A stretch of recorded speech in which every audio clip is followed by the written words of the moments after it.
네, 다 함께 예배 준비하시면서 428장 찬미 부르시겠습니다. 428장입니다.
묵상으로 금요일 저녁 예배를 시작하도록 하겠습니다.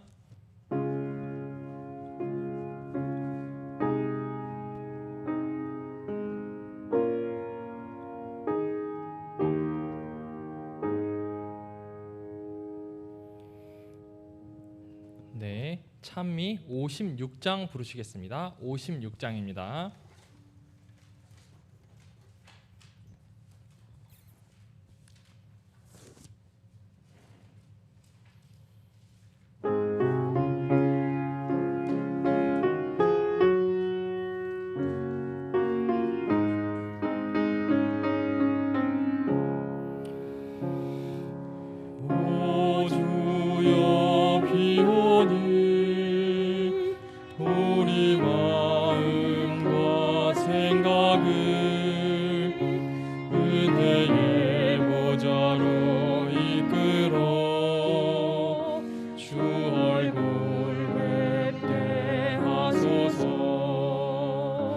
우리의 생활의 변화를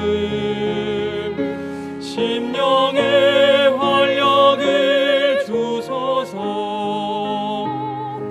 주의 앞에 성도들 함께 이 순간 기도하게 하소서. 우리 오현 전도사님 기도가 있겠습니다.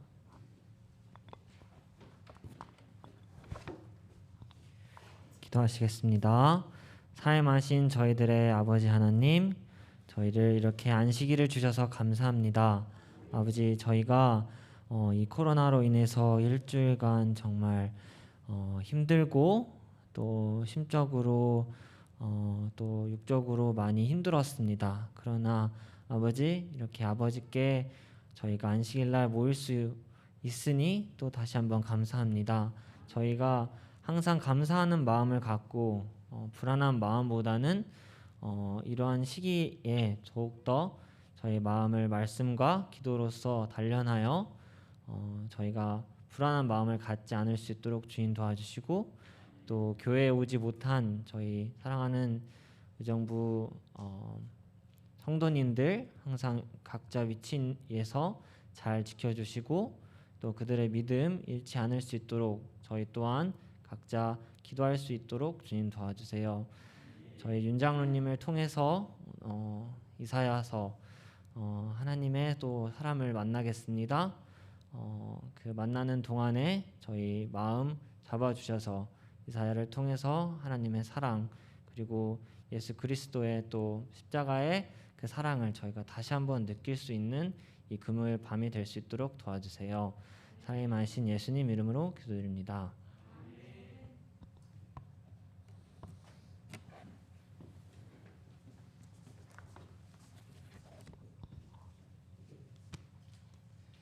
안녕하십니까. 행복한 안식일입니다. 오늘 삼가 가족 공부를 시작하도록 하겠습니다. 삼가 제목은 뭐죠? 그대의 세계가 무너질 때. 기억자리 말씀입니다. 같이 한번 읽어볼까요? 시작. 만일 너희가 굳게 믿지 아니하면 너희는 굳게 서지 못하리라. 이사야 7장 9절의 말씀입니다. 가수 김광석 씨 노래 중에 서른 즈음에라고 하는 노래가 있습니다. 가사가 있습니다. 점점 더 멀어져 간다. 머물러 있는 청춘인 줄 알았는데 비어가는 내 가슴 속에 더 아무것도 찾을 수 없네. 서른 즈음에 제가 올해 소띠예요. 올해 한갑을 맞이하는 나이입니다. 친구 한 명이 초등학교 밴드에 이렇게 올려서 생일이다 그랬더니 친구들이 축하해주는 이제 그런 글을 올렸어요. 지금 우리는 모든 것이 코로나 때문에 무너지는 시대에 살고 있어요. 국가 방역이 무너지고 지역 상권이 무너지고 이웃뿐만 아니라 가족 간의 신뢰 관계도 무너집니다. 심지어 사랑하는 부모님이나 사랑하는 사람과의 이별 때조차 얼굴을 못 봐요. 그리고 떠나보내야 합니다. 얼굴을 못 보고 떠나보내는 자식들의 마음속에 드는 가슴이 무너져 내린다 라고 탄식하는 많은 사람들이 생겨나고 있습니다. 이 교인으로서는 무너져서는 안 될 우리의 신앙조차도 코로나로 인해서 위협을 받고 무너져 내리고 있는 것 같습니다. 그렇다면은 이와 같은 시기에 우리는 누구를, 무엇을 의지하며 살아야겠습니까? 국가를 의지한다고 한다면 국가에서 모든 것을 다 해주나요? 아니잖아요. 백신이 개발되어서 백신에 의존한다고 한다면 더 이상 코로나가 존재하지 않을까요? 그것도 아닙니다. 그렇다면 우리가 누구를, 무엇을 의지해야 할까요? 여기 한 사진이 있습니다. 한 사람이 웅덩이에 빠져 있어요. 그리고 밖에서는 침팬지가 사람에게 손을 내밀고 있어요. 여러분 어떻게 하시겠어요? 침팬지 손을 잡으시겠어요?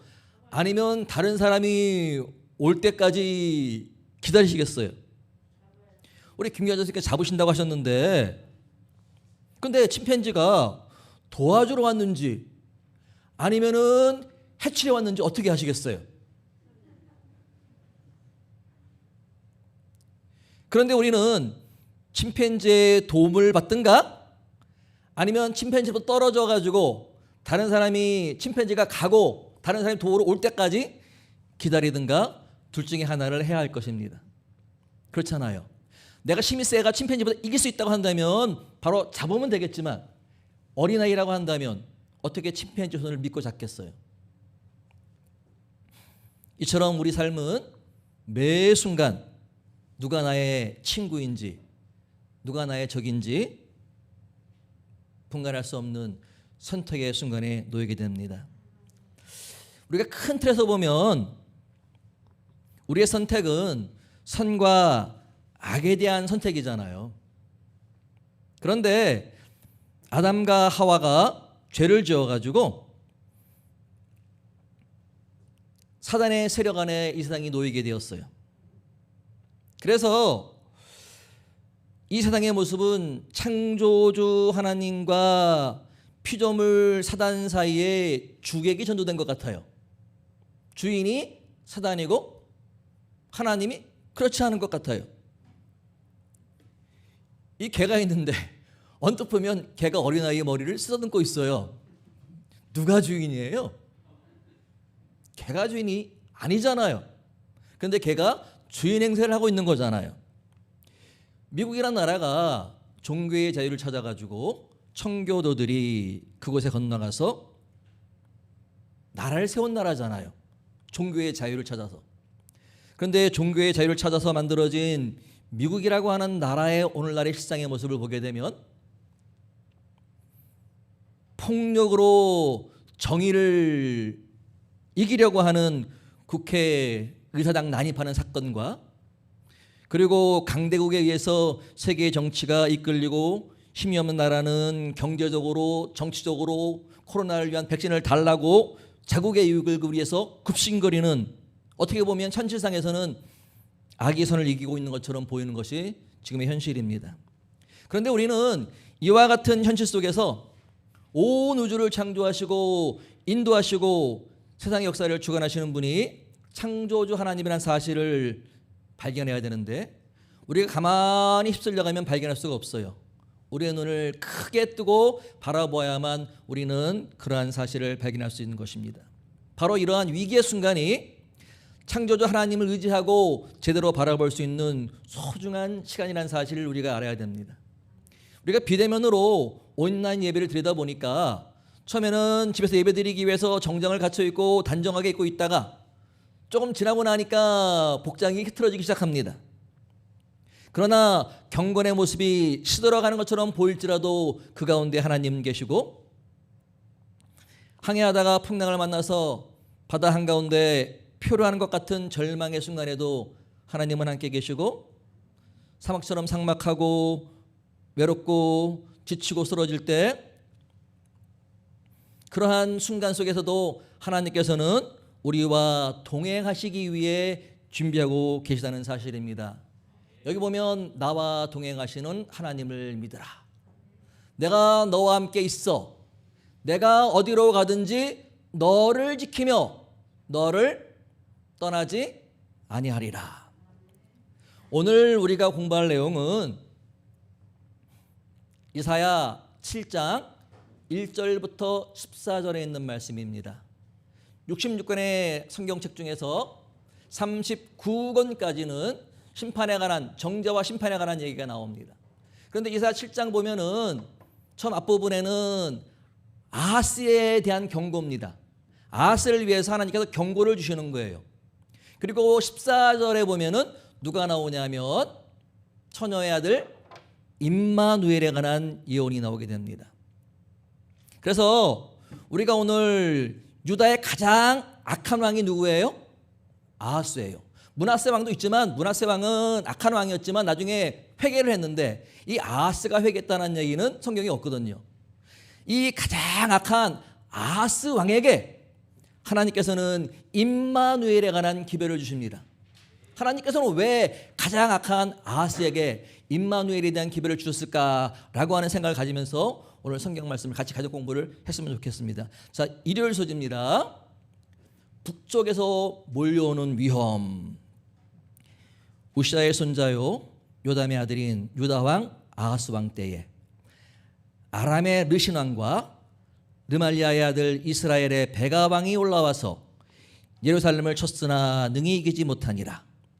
어떤 사람이 이르되 아람이 에브라임과 동맹하였다 하였으므로 왕의 마음과 그의 백성의 마음이 숲이 바람에 흔들림 같이 흔들렸더라. 영어로는 The trees of the forest, 숲속의 나무들, 숲속의 수목들이 흔들림처럼 흔들렸다고 나오고 얘기하고 있습니다. 근데 이사야 7장은 두 가지씩 표현을 쓰고 있습니다. 다시 말하면 무슨 얘기냐면 중요한 결론의 부분을 제일 앞장에 두고 있는 거예요. 이사야 7장의 이야기 중에 핵심적인 결론의 부분이 7장 1절입니다. 아람의 르신 왕과 이스라엘의 베가 왕이 예루살렘을 쳤으나 능히 이기지 못하니라. 다시 말하면 결론은 하나님께서 유다를 지켜주셨다는 이야기입니다. 그리고 거기에 대한 이야기의 전개가 나가는 겁니다. 7장 1절이 제일 중요한 말씀입니다. 1절 보면 그런 얘기가 나왔는데, 하나님께서 10대 왕 지난 시간에 지난 금요일날 공부했던 우시아 왕의 손자 그리고 요담 왕의 아들 아하스입니다. 아하스 때 이제 아하스가 왕이 됩니다. 사실 우시아가 왕이 됐을 때 우시아는 성전에서 향을 피움으로 해가지고 문드병이 됐잖아요. 그러다 보니까 아들 요담은 아버지의 그러한 형벌 때문인지 모르겠지만 나름대로 그렇게 선한 일을 했어요. 그렇지만은 그 요담이 치명적인 죄악을 짓진 않았지만은 이미 기울어가고 있는 유다의 운명의 타락상을 바꿀 수는 없었어요. 그러면서 국가의 운명은 점점 어두워졌고 기울어져갔고 이 아하스가 왕위에 오르게 되는 것입니다. 그런데 이 아하스 왕 때부터 유다의 운명이 급격하게 기울기 시작하는데, 왜냐하면 아하스 왕이 하나님을 의지하는 대신에 세상을 의지하는 왕이었기 때문에 그렇습니다. 이 당시 국가의 상황을 열왕기하 16장 2절 3절에 다음과 같이 묘사하고 있는데, 아하스가 그 조상 다윗과 같이 아니하여 여호와 보시기에 정직히 행치 아니하고 이스라엘 열왕의 길로 행하며 또 여호와께서 이스라엘 자손 앞에서 쫓아내신 이방 사람의 가증한 것을 본받아 자기 아들을 불 가운데로 지나가게 하며, 아하스 왕이 자기 아들을 불 가운데 지나가게 한 거예요. 20세에 유다 왕이 되었어요. 왕 중에 가장 악한 왕이었어요. 그는 성전의 제단을 다메섹 신전의 규모로 만들고 아들을 암몬의 신 몰렉에게 제사를 바치는 악행을 저지릅니다. 하나님 보시기에 그러한 악행을 저지르고도 이사야가 권고를 했는데 권고를 듣지 않았으니 이 국가의 운명은 풍전등화와 같았습니다. 그 당시 주변 국가에서 아수르가 가장 강력한 힘을 발휘하고 있었어요. 아수르의 여기 디글랏 빌렛의 3세의 모습입니다. 전쟁을 하고 있는 모습입니다. 큰 힘이 있었기 때문에 이 아수르 왕이 밑에 있는 나라를 치고자 했었는데, 여기 보면 이 나라가 보입니다. 한번 볼까요? 제일 위에 보이는 하얗게 돼 있는 나라가 아수르예요.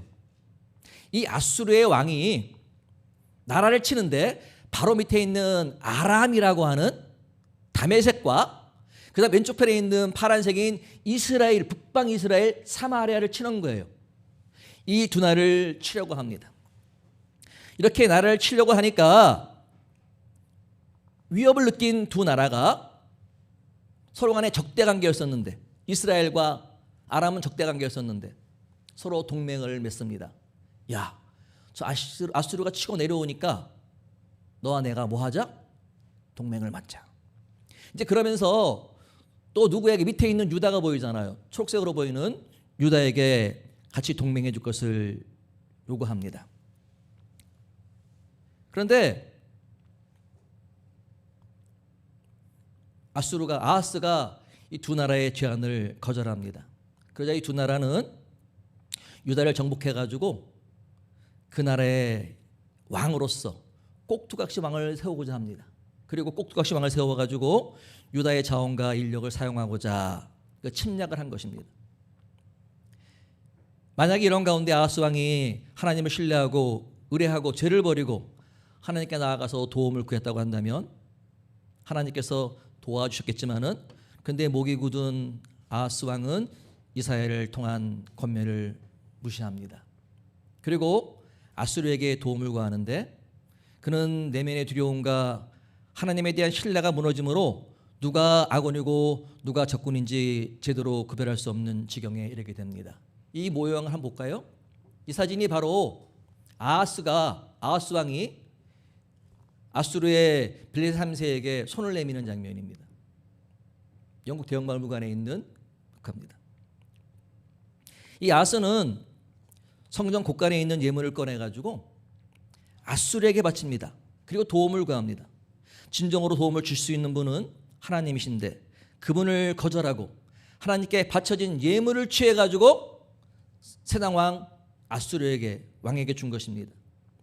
우리도 이와 같은 죄를 범할 수가 있는데 지금 처해 있는 위험이나 상황에서 벗어나기 위해 하나님을 의지 않고 세상을 의지한다면 문제가 해결되었을 때 우리는 더 큰 위기에 봉착할 수 있다는 사실을 명심하시기 바랍니다. 여기 나와 있는 내용입니다.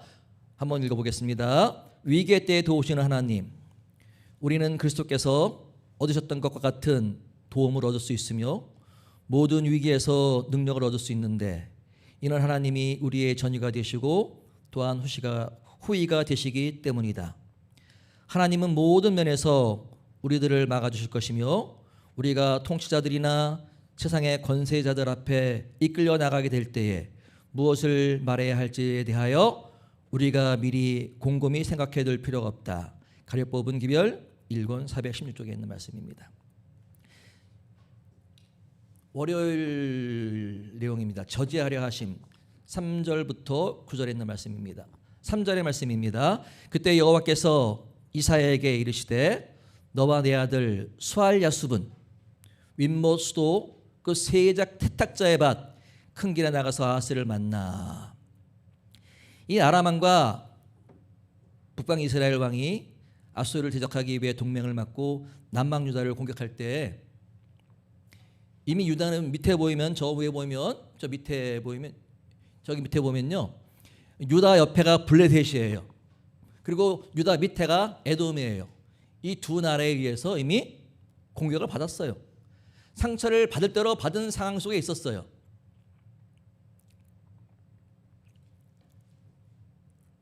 그래서 이 유다는 두 나라에 의해서 전쟁에 의해서 도무지 승리할 수 없을 것 같은 절망감 속에 있었어요. 그래서 아하스가 절망 가운데 있을 때 아수르에게 도움을 청할까 말까 고민하고 있을 때 도움을 청해야겠다라고 생각하고 있을 때 하나님께서 선지자 이사야와 그의 아들을 통해 가지고 그에게 메시지를 전하시는 것입니다. 하나님께서 보실 때 이 유다 왕이 아수르에게 도움을 청하는 것은 인간적인 견지에서 논리적이고 그리고 매력적으로 보였지만은 하나님이 보실 때는 이 유다가 아수르에 의하여 멸망당할 것을 아셨어요. 그래서 아수르하고 동맹하지 말라고 이야기를 하는 것입니다. 그때 이사야가 아들을 데리고 아하스 왕을 만나니까 아마 이사야가 내 아들입니다 라고 소개했을지 아니면 왕이 네 이름이 뭐냐 라고 물어봤을지 모르겠지만 이 아들이 네 제 이름은 스왈야숲입니다 라고 얘기했어요. 그 이야기를 들은 아하스 왕은 깜짝 놀랍니다. 그 의미의 뜻은 뭐냐 하면은 스알이란 말은 남은 자란 뜻이고 야숲이란 말은 돌아오리라 회개의 의미입니다. 남은 자가 돌아오리라. 죄로부터 돌아서지 아니하면 포로로 잡혀갈 것이고 그 외에 남은 자들이 돌아올 것이다. 결정은 내 몫이다 라고 이야기하는 것이었습니다.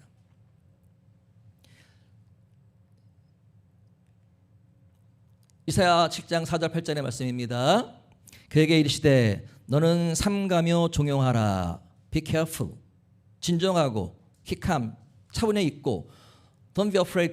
걱정하지 말라고 얘기합니다. 종용하라. 아람왕 누신과 르말리아의 아들이 심히 노할지라도 연기 나는 두 부직갱이 그루터기에 불과하니 두려워하지 말고 낙심치 말라. 대저 아람의 머리는 다메섹이요 다메섹의 머리는 느신이며 에브라임의 머리는 사마리아요 사마리아의 머리는 르말리아의 아들이요 65년 내에 에브라임이 패하여 다시는 나라를 이루지 못하리라. 하나님께서는 이사야를 통해 아람왕과 북방 이스라엘에 대하여 두려워하지 말라. 연기나는 부직갱이라고 얘기합니다. 부직갱이 뭔지 아시죠? 불로 이렇게 불쓰시게 하다가 위에 불이 붙지만 이 불은 금방 꺼지잖아요. 연기만 나잖아요. 아무것도 아니라는 것입니다. 두려워하지 말라는 것입니다. 그래서 하나님께서 말씀하시기를 그들은 이방신을 섬기는 사람들이다. 다메섹 아람 나라와 그리고 북방 이스라엘의 사마리아 나라가 이방신들을 섬기는 나라니까 에브라임 사마리아 나라는 65년 내에 멸망할 것이니까 두려워하지 말라 라고 하나님께서는 말씀하신 것입니다. 그렇게 권명하셨지만은 만약에 다른 사람들이 하나님을 신뢰하는 왕이었다면은 하나님의 신뢰를 믿었다면은 그의 마음속에 힘을 얻었겠지만은 그러나 아하스 왕은 하나님의 약속을 믿지 않으려고 했습니다.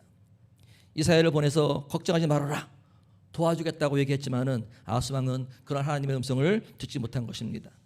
아하스가 하나님의 음성을 듣지 못한 데는 여러 가지가 이유가 있겠지만은 하나님께서 하신 말씀이 그대로 성취될 것이라고 믿지 않았기 때문에 그렇습니다. 그러면서 얘기합니다. 기억절 말씀입니다. 이사야 7장 8절의 말씀입니다. 만일 너희가 믿지 아니하면 정령이 굳게 서지 못하리라 하셨다 할지니라.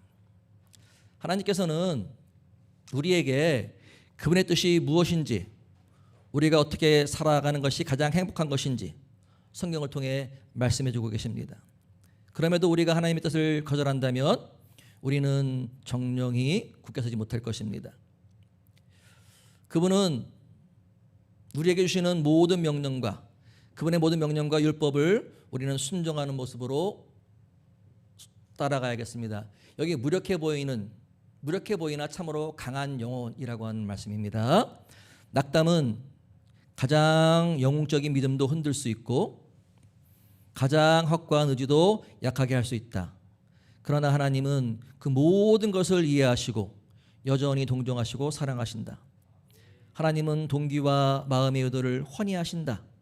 모든 것이 어둡게 보일 때에 끈기 있게 기다리고 의지하는 것이 하나님의 사업을 지도하는 자들이 배워야 할 교훈이다. 선지자와 왕 175쪽에 나와 있는 말씀입니다. 이렇게 거절하는 아하스 왕에게 하나님께서 또 다른 기회를 주십니다. 10절입니다. 여호와께서 또 아하스에게 일러 가라사대 너는 내 하나님 여호와께 한 징조를 구하되 깊은 데서든지 높은 데서든지 구하라. 아하스가 가로되 나는 구하지 아니하겠나이다. 나는 여호와를 시험치 아니하겠나이다 한지라. 이사야가 가로되 다윗의 집이요 청컨대 들을지어다. 너희가 사람을 괴롭게 하고 그것을 작은 일로 여겨서 또 나의 하나님을 괴로우시게 하려느냐? 하나님께서는 이사야를 보내셔서 겁에 질린 아하스 왕을 안정시키시고 내가 도울 수 있으니 의지하라는 기별을 주셨지만은 그는 전혀 하나님의 도움을 받으려 하지 않았고 아하스가 이사야의 기별을 거절하자 하나님께서는 그에게 또 다른 기별을 주시는 거예요. 뭐라고요? 11절입니다. 너는 내 하나님 여호와께 한 징조를 구하되 깊은 데서든지 높은 데서든지 구하라. 이게 아하스 왕이 믿지 못하니까 하나님께서 그가 믿었을 만한 증거를 주시겠다고 제안하신 것입니다. 하나님께서는 불신하는 왕에게 내가 달라고 하면 다 줄 테니 증거를 구하라고 하셨습니다. 그가 구하기만 한다면 하나님께서는 하늘과 땅의 모든 것들을 그에게 증거로 보여주시기 위한 준비가 되어 있으셨어요. 그러나 아하스의 대답은 12절 나는 구하지 아니하겠나이다. 나는 여호와를 시험치 아니하겠나이다. 어떻게 보면은 이 아하스 왕의 대답이 매우 겸손하고 훌륭한 대답처럼 보입니다. 그런데 그 대답은 하나님을 철저히 외면하고 모독하는 대답이었어요. 왜냐하면 하나님께 친히 징조를 구하라고 말씀하셨는데 나는 구하지 않겠다라고 하는 말씀에는 하나님은 시험해 볼 만한 일고의 가치도 없고 나에게는 하나님이 필요 없어라고 하는 의미가 들어있기 때문에 그렇습니다. 그의 생각 속에 하나님은 전혀 고려의 대상이 아니었고 당면한 문제를 해결하기 위한 귀찮고 성가신 존재였던 것입니다. 그가 그 문제를 해결하기 위해서는 하나님보다도 북방 이스라엘과 아람을 이기기 위해서는 그 나라보다 더 강한 군사력을 가지고 있는 아수르를 의지하는 것이 그에게 좋다라고 하는 그의 전략이었고 그런 생각을 가졌고 그것이 문제를 푸는 방식이라고 생각을 했던 것입니다. 인간적인 관점에서는 옳아 보였지만은 하나님 보시기에 이것은 얼마나 어리석은 생각이었을까요? 온 우주를 창조하신 하나님께서 도와주시겠다고 말씀하셨고 못 믿겠으면 징조까지 구하라고 하셨는데 하나님의 도움을 구하지 않은 어리석은 왕에게 하나님께서는 무엇을 더 어떻게 해줄 수 있었을까요? 사람이 하나님의 뜻이 무엇인지 묻지 않고 자기 마음에 흡족한 방법으로 하나님을 공경하려고 하는 것은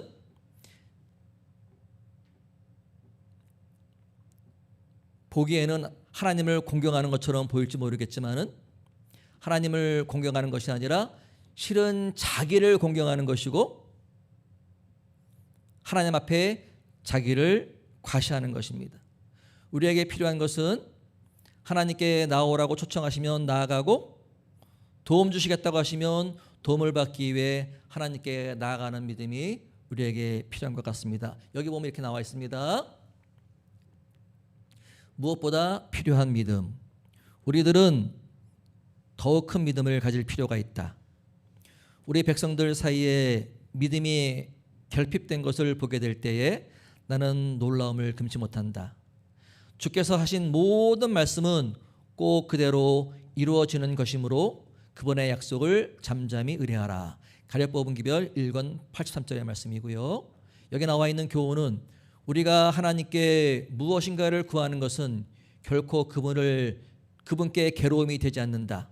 오히려 우리가 그분께 의지하지 않는 것이 그분께 괴로움이 된다.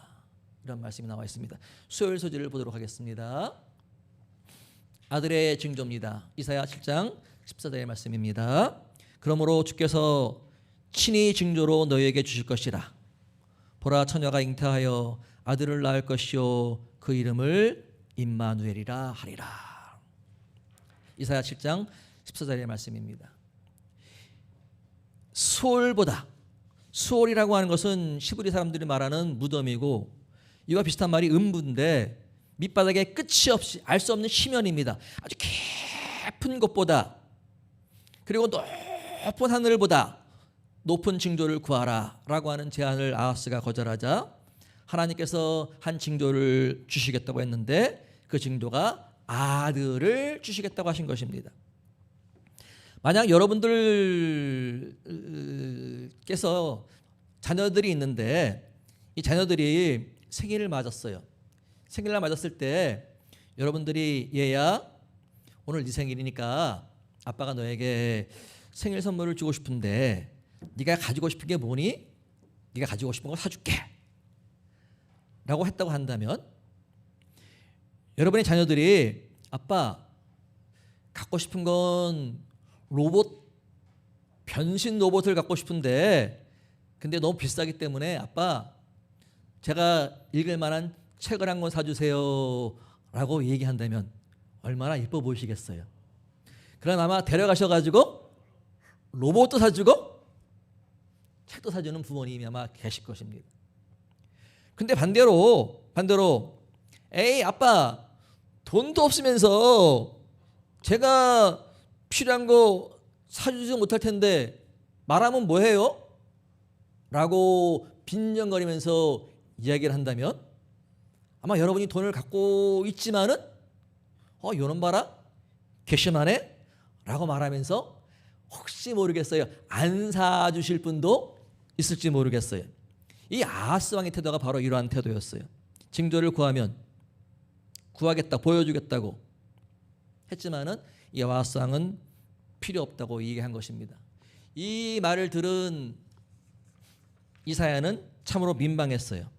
그래서 이 이사야가 민망하게 생각하기 때문에 이사야 7장 13절에 이렇게 얘기합니다. 13절에 보면은 이사야가 가로되 다윗의 집이여 청컨대 들을지어다 너희가 사람을 괴롭게 하고 그것을 작은 일로 여겨서 또 나의 하나님을 괴로우시게 하려느냐? 이 말은 다시 말하면 아하스 왕이여 지금 당신 집안이 하나님을 신뢰하지 않고 나라를 통치함으로 인해서 온 나라가 고통을 받고 있는 것이 안 보이십니까? 이 모든 결과가 당신이 하나님을 신뢰하지 않고 따르지 않기 때문에 생긴 결과인데 어떻게 하나님을 모독하고 멸시하십니까?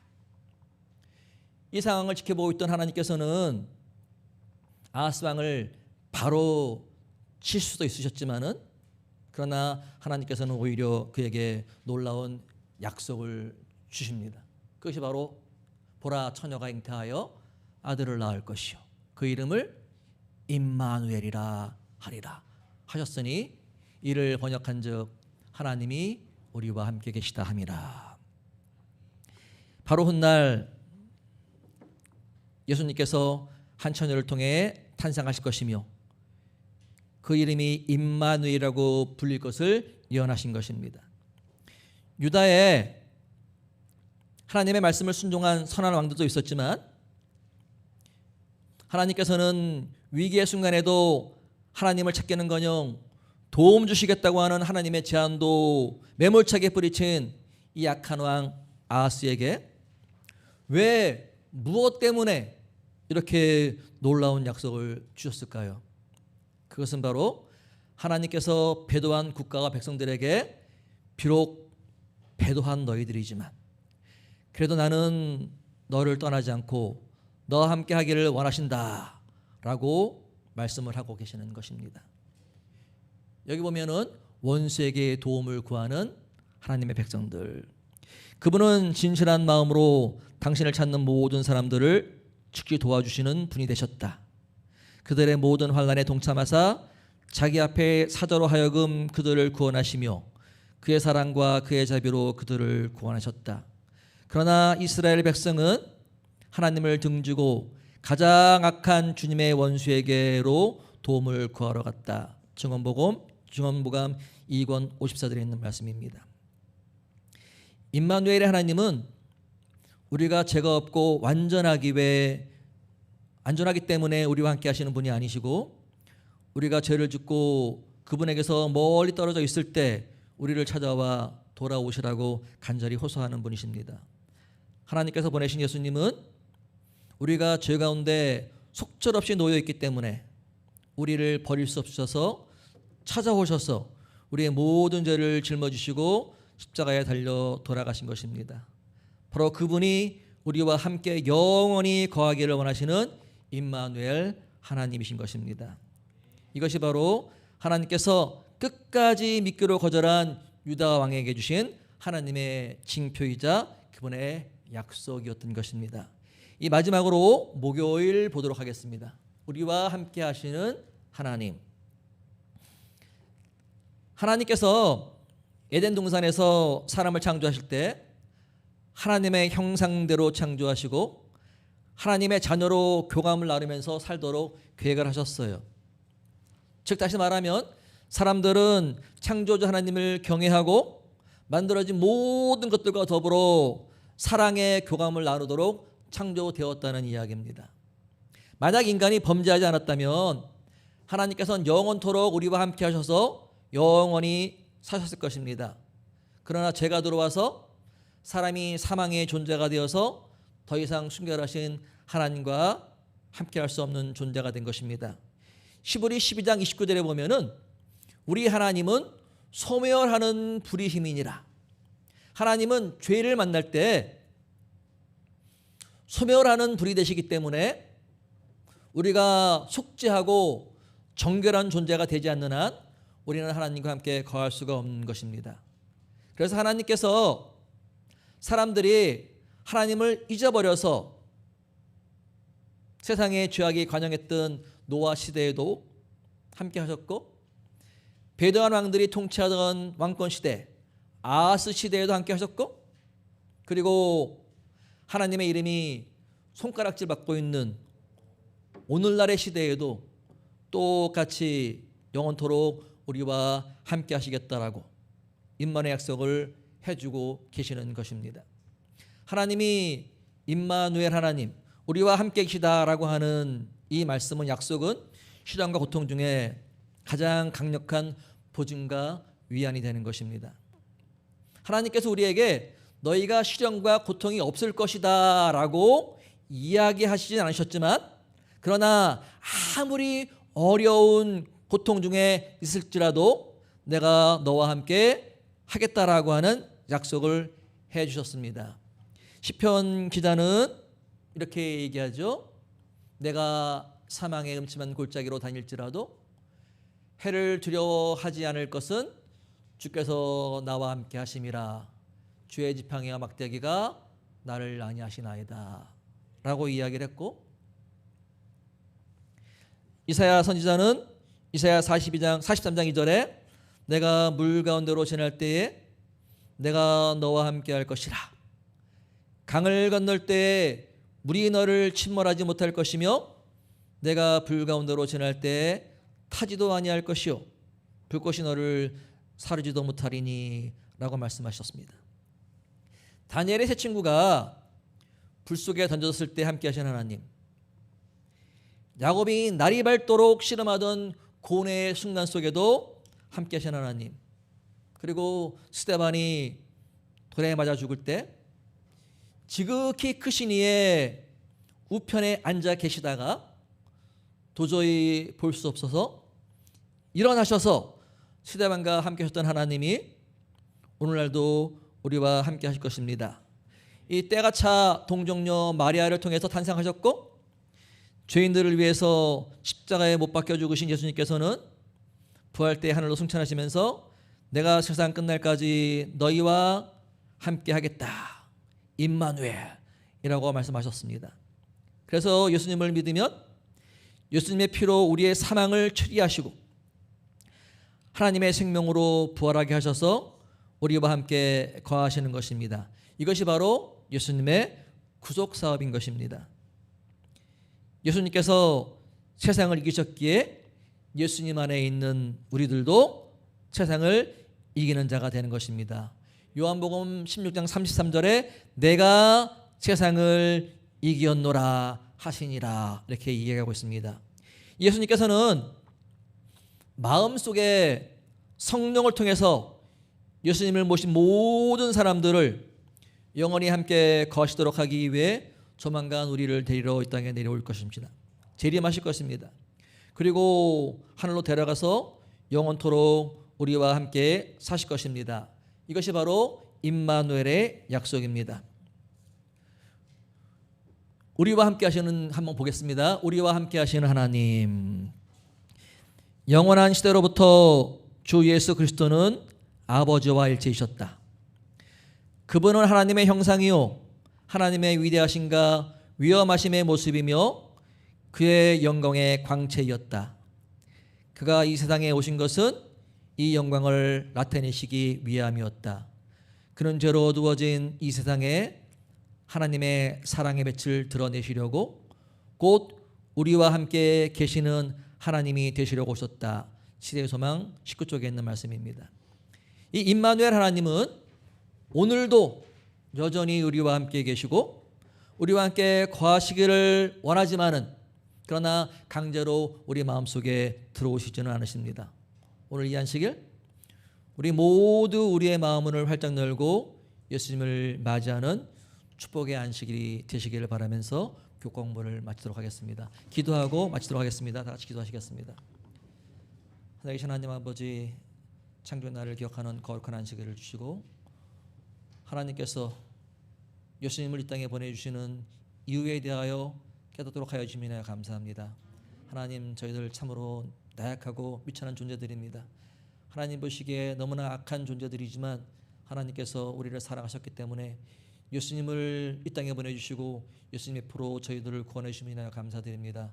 하나님, 저희들의 모든 것들을 주님께 내어 맡기시도록 하여 주시고 이 어려운 시기에 이 땅에 이렇게 일어나는 모든 것들이 재림의 징조라는 사실을 깨달아 알도록 하여 주시고 큰 용기를 가지고 큰 힘을 가지고 얻고 그리고 하나님께서 아하스를 통하여 경고해 주신 그 기별의 말씀이 우리 마음속에 경고의 기별이 되어서 하나님을 굳건히 의지하고 신뢰할 수 있는 의정부교회 성도님이 되도록 축복하여 주셨기를 사랑이 많으신 예수님의 이름으로 기도드렸습니다.